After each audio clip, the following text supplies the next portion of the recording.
They didn't just want me to stop. They didn't just want me to lose. No, they wanted me erased, deleted, forgotten. They wanted me to vanish, no legacy, no name, nothing. And yet, here I am, stronger, louder, bigger, still building, still winning. Because I never quit. You have to understand, I wasn't supposed to survive. Not in their plan. I was supposed to crash, burn, disappear quietly. That's what the media wanted. That's what the elite wanted. That's what the banks, the haters, the so-called experts, all of them wanted. And I didn't just survive, I dominated. I created a brand that shook the world. I built an empire. Let me tell you something most people are afraid to admit. If you're doing anything big, really big, they will come for you. Not just one time, every time. And if you're weak, if you need their approval, you'll fold, you'll vanish. But I never needed them to believe in me. I believed in me. That's what made the difference. They wanted me to feel shame, embarrassment, regret. But I never gave them that. Ever. Because I know something they never did. Pressure creates power. Hate is fuel. Noise is free marketing. And attacks are confirmation that you're doing something that matters. If they're not talking about you, you're not big enough yet. Believe me. When I walked into rooms during my lowest moments, I still walked like I was winning. Because I knew the truth. Failure is not the end. It's the test. It's the filter. It's what separates the empire builders from the excuse makers. They called me arrogant, loud, controversial. And I said, thank you, because I'm not here to blend in. I'm here to build something that can't be ignored. And that's exactly what I did.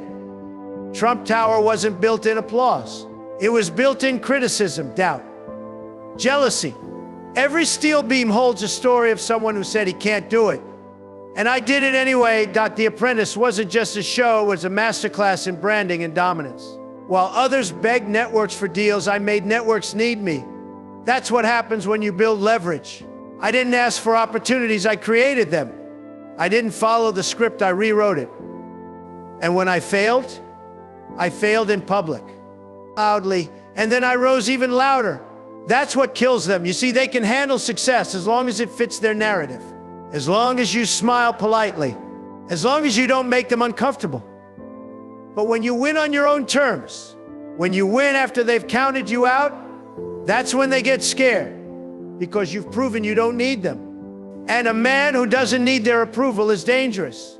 I was never in it for applause. I was in it to build something permanent. Buildings, brands, movements, ideas that outlast headlines. They don't build anything. They destroy, they criticize, they sit in rooms writing op-eds while men like me are out there putting steel into the sky. And they hate that. They hate that I turned my name into a global asset, that I made real estate cool, that I turned boldness into a business, that I took setbacks and turned them into skyscrapers. They hate that I refuse to apologize for being powerful. You want to know how to build something massive? Here's the secret. You have to be obsessed. Not interested. Obsessed. You have to want it more than they want you to fail. You have to be willing to take every hit and keep standing. You have to learn to smile while they try to destroy you, because deep down, they're making you stronger. They made me a monster and then cried when they saw the results. They made me fight. And I won. When you're building something great, don't expect handshakes. Expect punches. Don't expect support. Expect sabotage. Don't expect validation, expect resistance. And use all of it. Like jet fuel. Let me tell you, most people will never understand this. They'll call it ego. Narcissism. Because they can't understand the psychology of someone who simply refuses to lose. That's what I had. That's what I still have. You can lose a deal, lose a dollar, lose a friend. But if you lose that mindset, if you lose that fire, you're done. Over, finished. That's why I kept going. While they wrote stories about my collapse, I was drawing blueprints. While they said Trump is finished, I was planning my return. While they laughed, I strategized, and then I built. And when I came back, I didn't just come back, I came back with more. more energy, more focus, more fire, more buildings, more business, more impact. That's what scares them the most, to come back. Because a man who's failed publicly, been laughed at, hated, attacked, and still builds, that man is unstoppable. And that's what I am. They wanted me to quit. I built an empire instead. Let me take you back early 1990s. The market was crashing. Real estate was collapsing. I was sitting on billions in debt. Not millions, billions. Every headline was the same. Trump is finished. Trump's empire is crumbling. Trump's name is toxic. They were loving it. The media couldn't get enough. They thought it was over. And maybe for most people it would have been. But not for me. I remember walking into banks where they didn't even want to look me in the eye. These were the same people who shook my hand when I was flying high. Now they were smirking, whispering, laughing behind closed doors. They thought I was begging. I wasn't. I was negotiating. See, most people don't understand how comebacks are made. Comebacks aren't about emotion. They're about leverage, control, strategy. Even at my lowest point, I still had something they didn't, the Trump name. That name meant something. It had power, and I used it. They thought I was going to fold, sell everything, disappear. But I stayed in the game. I held on. I kept building even while bleeding. I made deals they didn't see coming. I played offense while everyone else was scrambling to play defense. And little by little, I started turning it around. But it wasn't quick. And it wasn't easy. There were days I was being hit from every direction: lawsuits, bad press, failing projects. People I trusted turned on me. People I helped tried to bury me. I learned the hard way: loyalty is rare and pressure reveals everything. And even then, I didn't stop. I looked at my reflection and said, this isn't the end. This is the beginning of the greatest comeback story in business history. Trump Tower still stood. My name still had value. I still had vision, and as long as I had that, I had everything I needed. I remember walking the construction sites myself, talking to workers, checking details, every screw, every tile, every square foot it mattered. That's what they don't show you: the hours, the grind, the belief you hold when no one else does. They only show the finished product, the gold, the success. But the pain, the nights you can't sleep, the moments where everything hangs on one deal, one signature, they don't see that. But I lived it. And slowly the tide turned. Deals started flowing again. Properties bounced back. The Trump name wasn't a punchline, it was a headline. And not for failure. It's for resilience, for strategy. You know what's funny? The same people who laughed at me started calling, asking to partner, asking to invest, acting like they never doubted me. That's how it works. First they laugh, then they copy, then they beg. And I let them, because while they were busy mocking, I was busy building. People talk about Trump steaks, Trump Airlines, Trump University, like it's some big failure list. I look at that and laugh, because every failure taught me something. Every hit sharpened me. Every stumble built a stronger foundation. You don't build an empire by avoiding mistakes. You build it by surviving them. I took risks they wouldn't dream of. I made moves they couldn't understand. And I made it all back bigger, faster, louder. My brand became global. My name became currency. I took the hardest punch a businessman can take, and I turned it into momentum. I went from broke billionaire to hosting The Apprentice, one of the most successful shows in TV history. Millions tuned in every week to watch me say 2 words: you're fired. Not because of the words, but because of the power behind them. Because I'd earned it. That's what the world respects: a fighter, a builder, a comeback king. And that's what I became. So the next time they tell you it's over, remember my story. I didn't quit, I restructured. I didn't cry, I calculated, I didn't disappear. I doubled down. They tried to bury me. And I used the dirt to lay the foundation for something bigger. That's how you build an empire when no one thinks you can. You want to know the real reason I survived? Why I didn't just bounce back, I came back stronger, louder, bigger? Mindset. That's it, that's everything. Not money, not luck, not some secret formula.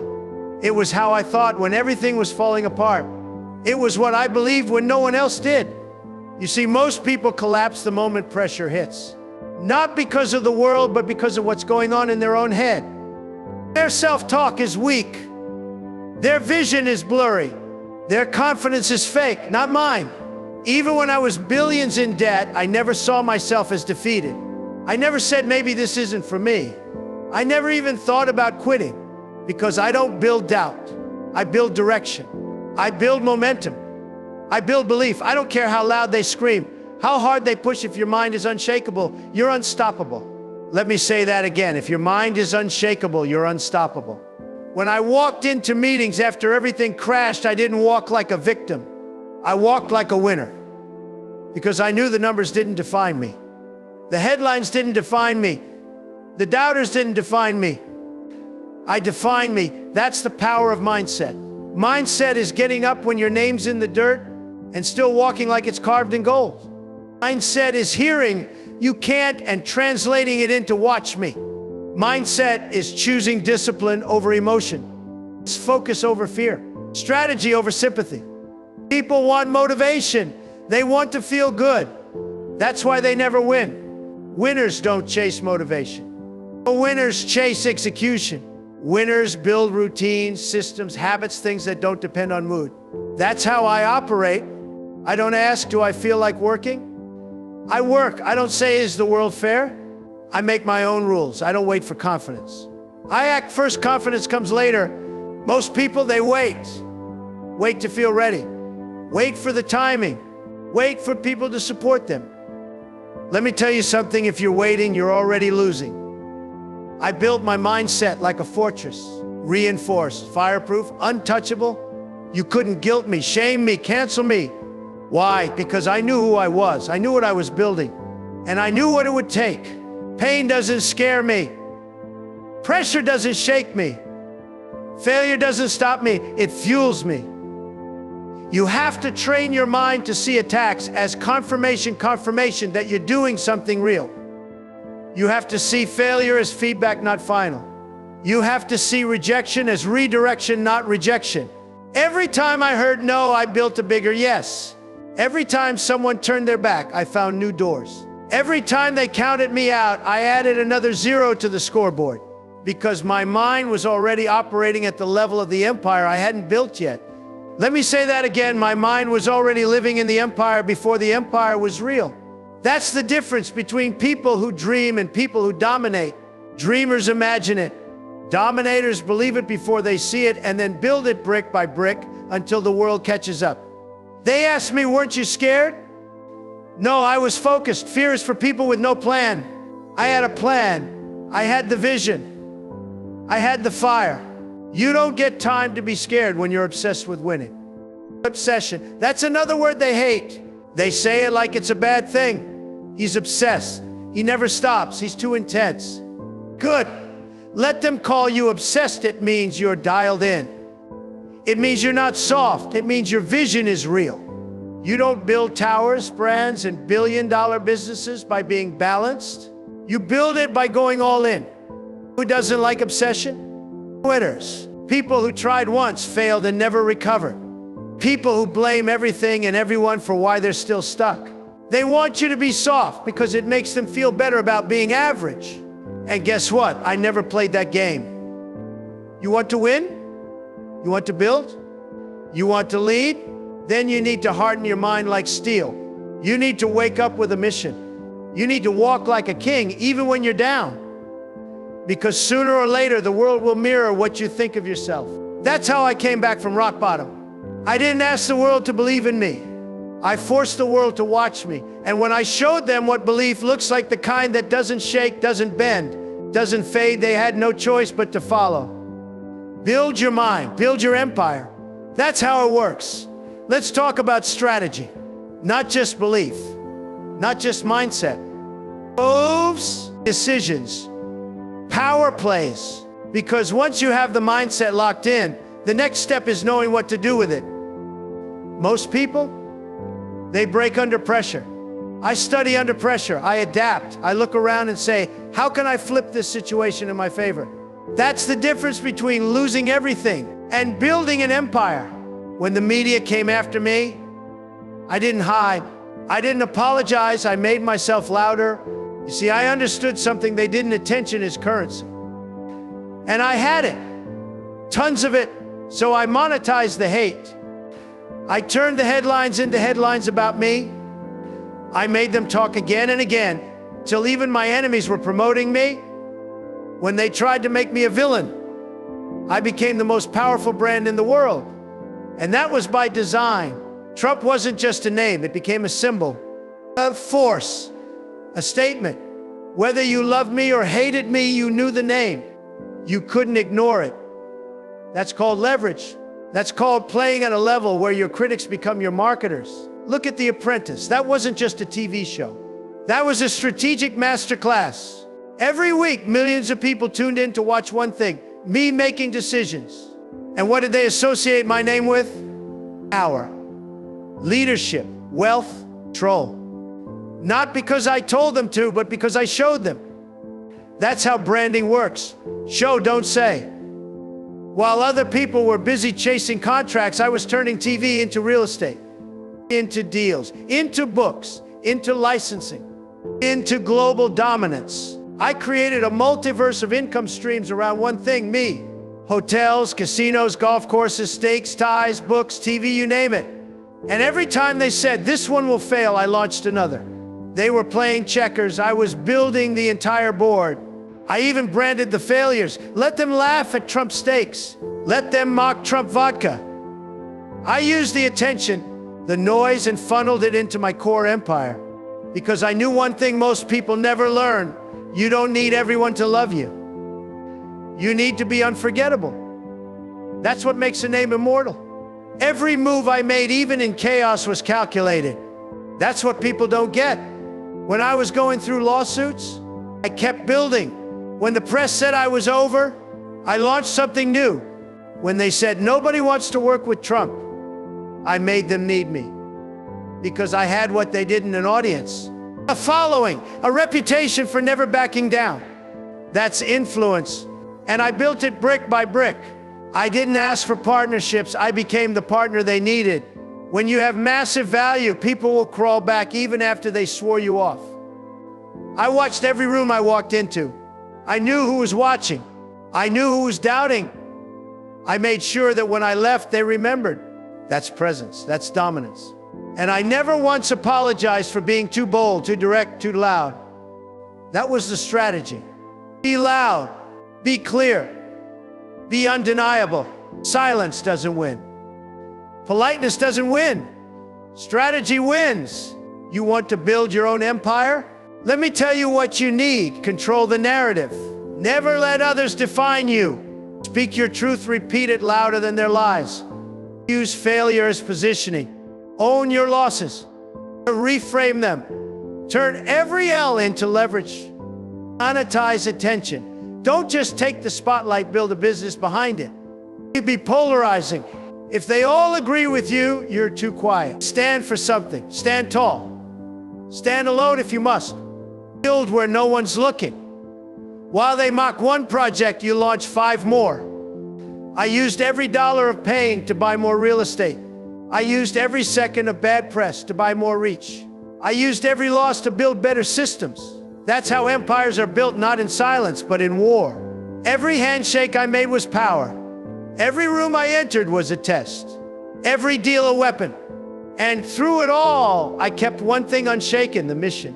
While they were distracted with scandals, I was restructuring assets. While they were writing stories, I was closing deals. While they were watching, I was working. That's what winners do. They move in chaos like it's calm. They turn pressure into diamonds. They take hate and build skyscrapers with it. So next time someone says you're too bold, too aggressive, too much, just smile. It means you're doing something right. Because you're not here to fit in. You're here to build something they can't ignore. Just like I did. I didn't just play the game, I rebuilt the board. And now they're all playing on it with my name on every square.